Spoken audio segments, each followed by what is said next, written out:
Ready fuchka সামনে নিয়ে যে মানুষগুলো 1টা ঘন্টা অপেক্ষা করতে পারে তাদের আসলে নোবেল দেওয়া উচিত। আসসালামু আলাইকুম, কেমন আছেন সবাই? আমি তো ভালোই ছিলাম। আজ আপুর বাসায় ফুচকা খেতে আসছি। গেট থেকে বিদায় করে দিচ্ছে আমাদের, কারণ আমাদের 1 ঘন্টা লেট। তারা ফুচকা রেডি করে সামনে নিয়ে বসে আছে আমাদের জন্য। এভাবে সামনে ফুচকা নিয়ে বসে থাকা যায়? অন্য কিছু নিয়ে থাকলেও আসলে ফুচকা চটপটি নিয়ে তো বসে থাকা যায় না।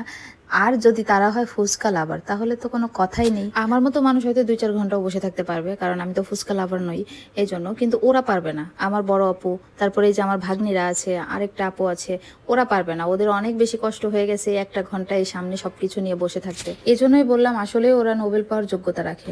যাই হোক, তো কাজের কথায় আসি। আপুর বাসায় ইনভাইট ছিল ফুচকা খাওয়ার, আর আয়োজনটা ছিল এমন আনলিমিটেড। যতক্ষণ খুশি ততক্ষণ খেতে পারবা, আর যতগুলা মন চায় ততগুলাই খেতে পারবা, নিজে রেডি করেও খেতে পারবা, কোনো প্রবলেম নেই। আর মেয়ে মানুষের কাছে এই অফার মানে বিশাল ব্যাপার ভাই, বিশাল কিছু বলা যায়। এই মেয়ে মানুষগুলোকে বুফে লাউঞ্জে নিয়ে যদি ছেড়ে দেন, তারপরেও এরা এত বেশি খুশি হবে না যতটা খুশি হয় এই সামান্য ফুচকাতে।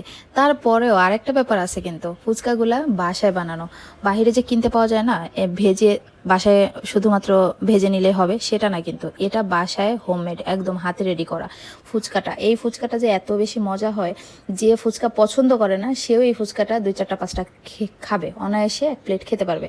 যেমন আমার তো এত বেশি পছন্দ না ফুচকা, খুব একটা পছন্দ না বললেই চলে। মেয়ে মানুষ যতটা পছন্দ করে অতটা বেশি পছন্দ না। তারপরেও আমি, এই যে আমার প্লেটটা রেডি হচ্ছে এখন, আমি একাই এতগুলা ফুচকা খাইছি, ভাবা যায়? নিজের প্লেটের এতগুলা তো শেষ করছি, তারপরে আম্মুর জন্য নিয়ে আসছিলাম বাসায়, সেখান থেকে অনেকগুলা খাইছি।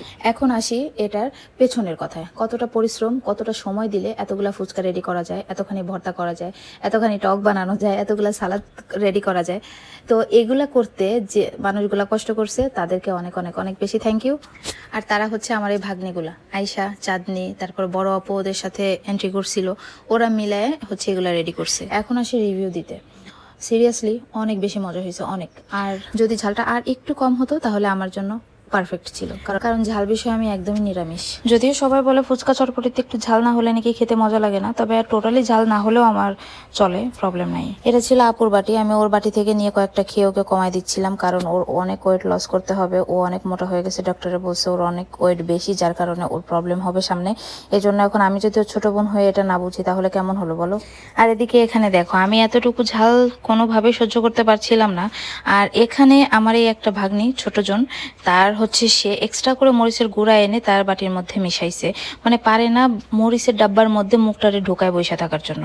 দেখো ভিডিওটা কত স্পিডে দিছি, কতটা কেটে দিছি, তারপরও ভিডিওটা 3 মিনিটের ওপরে, প্রায় 4 মিনিট হয়েছে। তাহলে বুঝো যে এখানে কতক্ষণ ধরে খাওয়া দাওয়া চলছে। যাই হোক, এত সুন্দর সময় কাটানোর জন্য সম্পূর্ণ কৃতিত্বই তাদের 3 জনের, অস্বীকার করার কোনো সুযোগ নাই। আর অস্বীকার যদি করিও তাহলে আর ফিউচারে খাইতে পারবো না। এই জন্য সবকিছু মিলায় তাদের 3 জনকে অনেক অনেক বেশি ধন্যবাদ। আর নেক্সট দিন ঝালটা একটু কম দিও, যাতে আমি একটু তৃপ্তি করে খেতে পারি।